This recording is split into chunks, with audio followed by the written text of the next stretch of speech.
if you look at the other end of the spectrum, are white people trying to be Asian by tanning their skin and colouring their blonde hair brown? Is that ethically wrong? Well, I don't know a lot of blondes that would go brown, but I do know... My accountant's gone from blonde to brown. I couldn't recognize her. I was like, who's this? But yeah, I do question, I mean, when people that are really pale are then tanning, So are they then trying to be something they're not?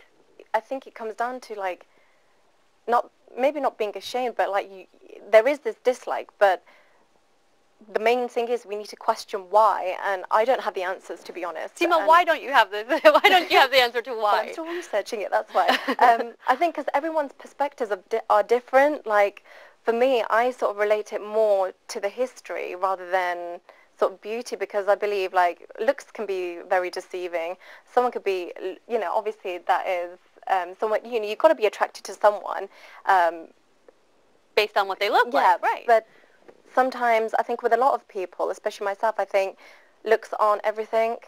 And I think I sort of believe that only because of the way my upbringing's been. Right.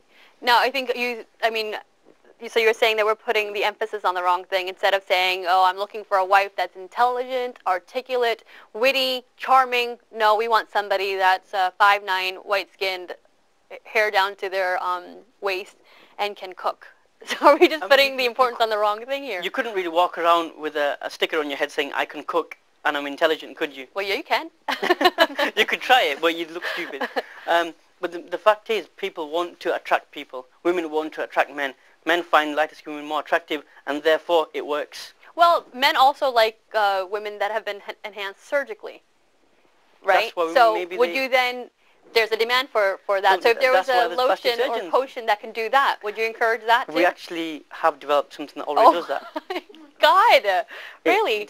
Yes, it does. Is that that's something on the market as well? Not yet. Probably in the next 2 months. So am I wrong in assuming that you are helping a woman just change everything about her that she doesn't like? Definitely. Why not? And you're okay with that? I'm fine with that. So are you not then just reinforcing that unattainable ideal? I'm reinforcing the fact that people have a choice, and if you can make that choice, we can make that choice for you. But isn't it your responsibility as a business person to look at why they're reasons? It's like if you want to go for plastic surgery, you have to have a psychological screening. You can't just walk in and be like, I want to change everything about myself. Well, if you walk into Tesco and you go to buy a knife, would they ask you why do you want a knife for? No, but that's not your job, is it? Like when you're... It's the same thing, isn't it? It's not the same thing. You could go and use it to chop up... Sorry, I think it's your duty as a business person to seek out the crazy people who are, first they'll lighten their skin, then they'll do Lord knows what to themselves. That's one of the reasons I've also set up a self-help business, so people can actually understand. Is there anything that you haven't done? I've been in lots of different businesses and I still haven't. Do you, your self-help business, does it help the women that are coming in to lighten their skin and color their eyes? I'll tell you what they do. They buy it and they leave it on their shelves because, you know what, it's not interesting enough and it's not important enough. What they want is to achieve their goal and not be strayed away from it. Yeah, I guess if it's a woman that's, in her 20s or it's an adult that's coming to you, I can respect that. I can respect an adult making a decision to do whatever they want with their body and their skin. However, if you say it's over 18, a 19 or 20-year-old comes to you, we're all insecure at that age anyway.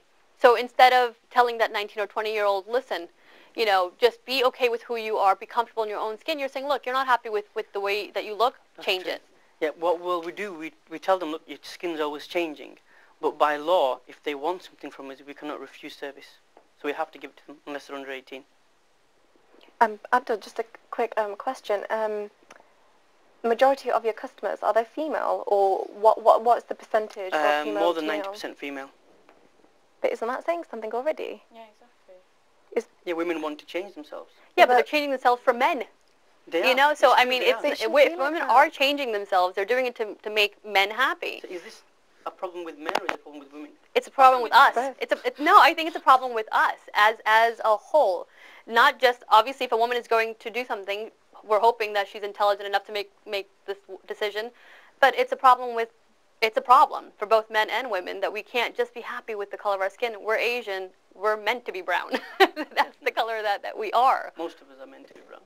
I think within this sort of like capitalist society that we're living in, like the commodification of the body is becoming almost the pinpoint of the selling point for anything, because the perfect citizen almost is, let's say, got to be slim, doesn't drink, doesn't smoke, maybe even fair. And so there are these sort of ideologies, and I think people are sort of getting drawn into that a bit too much.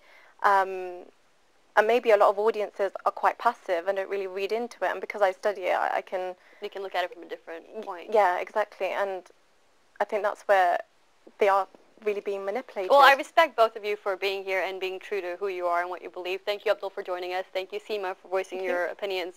You've been watching Broken Silence. We've been talking about skin lightening. I hope you enjoyed it. I'll be back next week, same time, same place.